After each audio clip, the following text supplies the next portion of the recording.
Hi అండి, welcome to సాయిస్ kitchen. బాగున్నారండి మీరు? మేమైతే బాగున్నామండి. ఇప్పుడైతే మీకోసం నేను రవ్వతో ఒక స్వీట్ రెసిపీని అయితే చూపిస్తానండి. దీనికోసం అయితే స్టవ్ ఆన్ చేసేసుకొని ఒక ప్యాన్ పెట్టేసుకున్నాను. ఇప్పుడు ఇందులో 1 టేబుల్ స్పూన్ వరకు నెయ్యిని వేసుకుందాం అండి. నేనైతే 1 కప్పు వరకు రవ్వను తీసేసుకున్నాను.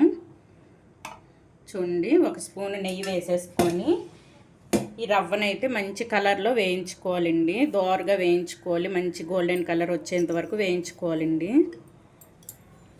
ఫ్లేమ్ మీడియంలో ఉంచేసుకొని మొత్తం కూడా మంచిగా వేయించుకోవాలి. మనం వేసుకున్న నెయ్యి మొత్తం రవ్వకు పట్టే విధంగా వేయించుకోవాలండి. ఇది పూర్తిగా గోల్డెన్ కలర్లో వచ్చేంత వరకు వేయించుకుందాం. చూడండి, రవ్వ అయితే మనకు మంచిగా వేగిందండి. ఇప్పుడు ఇది ఒక ప్లేట్లో తీసేసుకుందాం. ఈ విధంగా వేగాలండి మనకి. చూసారా, ఈ విధంగా వేయించుకోవాలి. ఇప్పుడు ఇది ఒక ప్లేట్లో తీసి చూపిస్తానండి. చూడండి, ఈ విధంగా ప్లేట్లో తీసేసుకొని ఒక గిన్నె తీసుకోండి. గిన్నె తీసేసుకొని ఈ రవ్వనైతే గిన్నెలో వేసేసుకుందామండి. ఒక బౌల్లో తీసుకొని బౌల్లో వేసేసుకొని ఇందులో 1 కప్పు రవ్వకి 2 కప్పుల పాలు అయితే వేసుకోవాలండి. 2 కప్పుల పాలు అయితే వేసుకుంటాను. వేసేసుకొని ఉండలు లేకుండా కలిపి పెట్టుకోవాలండి. పక్కన పెట్టేసుకోవాలి. ఒక 10-15 మినిట్స్ అయితే ఇది పక్కన పెట్టేసుకుందాం. ఈ విధంగా మొత్తం కూడా కలిపేసుకొని ఇదైతే పూర్తిగా పాలల్లో నానాలండి. చూడండి, ఈ విధంగా ఇది నానేలోపు అయితే మనం కొద్దిగా షుగర్ని అయితే పాకం పట్టేసుకుందామండి. చూడండి, ఈ విధంగా వేసేసుకొని ఒక 15 మినిట్స్ అయితే ఇది పక్కన పెట్టేసుకుందాం. ఈలోగా అయితే ఇది నానుతుందండి. ఇప్పుడైతే షుగర్ సిరప్ని అయితే కొద్దిగా రెడీ చేసుకోవాలండి. చూడండి, మళ్ళీ స్టవ్ ఆన్ చేసేసుకొని ఇప్పుడు ఇందులో అయితే ఒక 3/4 కప్పు వరకు షుగర్ని వేసుకుంటానండి. వాటర్ వేయకుండా ఇదైతే క్యారమిల్ ఏ విధంగా అయితే చేసేసుకుంటామో ఆ విధంగా అయితే చేసేసుకోవాలండి. కొద్దిగా కూడా వాటర్ వేసుకోకూడదు. వాటర్ వేసుకోకుండా ఇది కరిగించుకోవాలండి. ఫ్లేమ్ పూర్తిగా సిమ్లో ఉంచేసుకొని కరిగించుకోండి.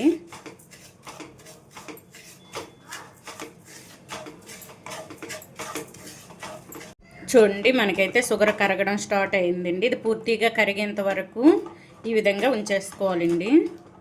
ఇది పూర్తిగా కరిగిపోవాలండి. కరిగి మంచి కలర్ వచ్చేంత వరకు ఇదైతే ఇదే విధంగా కలిపేసుకోవాలండి. ఇందులో కొద్దిగా కూడా వాటర్ వేయకూడదు. వాటర్ వేయకుండా అయితే ఇది చేసేసుకోవాలండి. చూడండి, మనకైతే షుగర్ పూర్తిగా కరిగిపోయిందండి. ఈ విధంగా అయితే రావాలండి. వాటర్ వేసుకోకుండా ఈ విధంగా షుగర్ని అయితే క్యారమెల్ టైప్లో ఈ విధంగా కరిగించుకోవాలి. ఇప్పుడు మనం ముందుగా పెట్టుకున్న పాలల్లో నానబెట్టుకోవడం కదండి రవ్వని, ఇదైతే ఇందులో వేసేసుకుందాం. ఒక 15 మినిట్స్ అయితే ఇది నానబెట్టేసుకున్నానండి. ఇప్పుడు ఇందులో వేసేసుకొని మొత్తం కూడా కలిపేసుకుందామండి. ఈ విధంగా మొత్తం కూడా వేసేసుకొని ఉండలు కట్టకుండా కలిపేసుకుందాం. మొత్తం కూడా ఫ్లేమ్ పూర్తిగా సిమ్లో ఉంచేసుకొని కలిపేసుకోవాలండి. చూడండి, ఈ విధంగా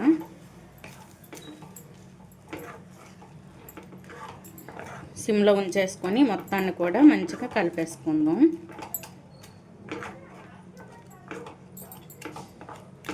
ఈ విధంగా కలిపేసుకోవాలండి. ఈ మధ్య మధ్యలో షుగర్వి ఇటువంటి ముక్కల్లాగా వస్తుంటాయండి. షుగర్ పాకంది. ఇవి మనం ఇది కలిపేసుకునేటప్పుడు ఈ విధంగా వేడిలో కరిగిపోతాయండి. అవి ఏం కాదు.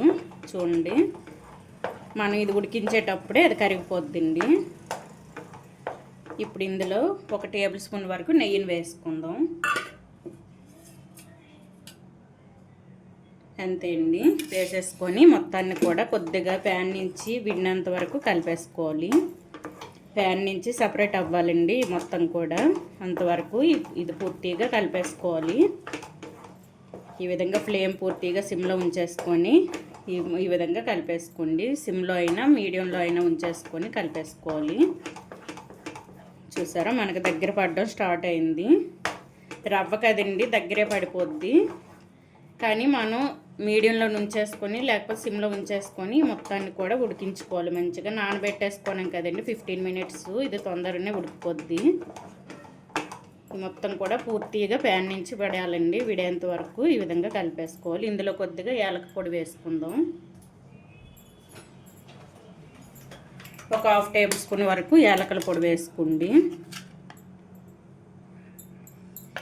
ఇంతే అండి. ఇప్పుడు ఇదైతే మంచిగా చూడండి వ్యాన్ నుంచి విడుతుంది.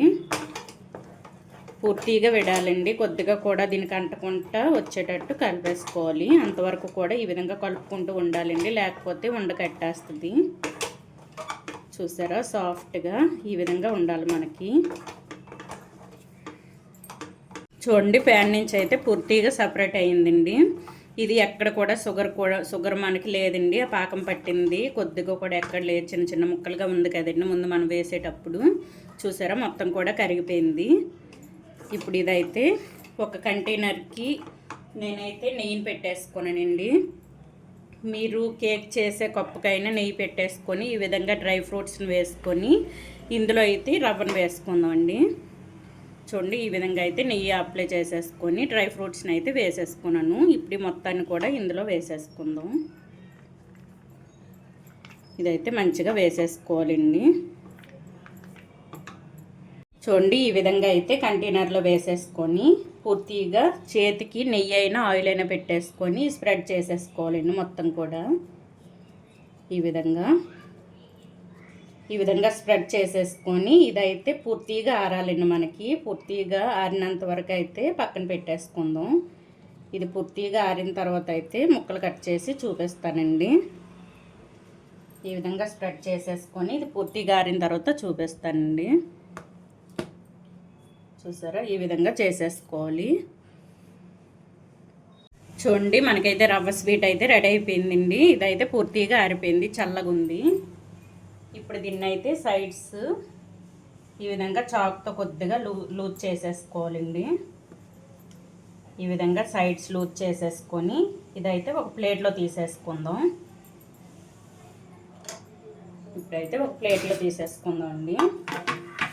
ఈజీగా వచ్చేస్తుందండి మనకైతే. చూసారా చూడండి ఈ విధంగా అయితే వస్తుందండి. ఇప్పుడు ఇదైతే మీకు నచ్చిన షేప్లో కట్ చేసుకోవచ్చు. చూడండి ఈ విధంగా అయితే ఇప్పుడు దీన్ని అయితే కట్ చేసేసుకుందాం అండి. మీరు కేక్ టైప్లో కట్ చేసుకున్నా పర్వాలేదండి, నార్మల్గా మీరు కట్ చేసుకున్నా పర్వాలేదు. చూడండి నేనైతే పీసెస్గా కట్ చేసి చూపిస్తానండి.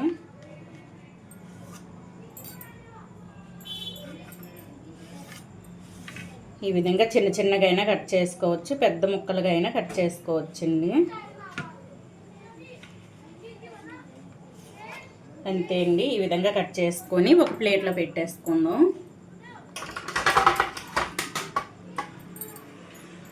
ఈ మొత్తం కూడా ఒక ప్లేట్లో పెట్టేసుకుందాం అండి. ఈ విధంగా చూడండి ఈ విధంగా అయితే ముక్కలు అయితే కట్ చేసుకొని పెట్టేసుకోవాలండి. ముందైతే నేను ఒక వీడియో పెట్టానండి రవ్వతో స్వీట్ రెసిపీ అయితే. అదైతే సేమ్ మనం షుగర్ వేసి చేసేసుకోను, అదే విధంగా చేసుకోవాలి. కానీ ఇదైతే క్యారమెల్ టైప్లో వాటర్ వేయకుండా ఇదైతే డిఫరెంట్గా మీకైతే ఇప్పుడు చూపిస్తానండి. ఈ విధంగా అయితే చేసేసుకోండి రవ్వ ఇంకా షుగర్తో. సో మీకు షుగర్ ఇష్టం లేదనుకుంటే బెల్లం వేసి చేసుకోవచ్చండి. ఈ విధంగా అయితే చేసేసుకోండి. టేస్ట్ అయితే సూపర్గా వచ్చింది. మీకు నచ్చిన షేప్లో ఈ విధంగా కట్ చేసేసుకోండి. చూడండి టేస్ట్ అయితే సూపర్గా ఉందండి. ఈ విధంగా చేసేసుకోవాలి. ఈ రవ్వతో చేసిన స్వీట్ రెసిపీ కనుక మీకు నచ్చినట్లయితే అండి లైక్ చేయండి, షేర్ చేయండి, నా ఛానల్ను సబ్స్క్రైబ్ చేసుకోండి. ఓకే బాయ్ అండి.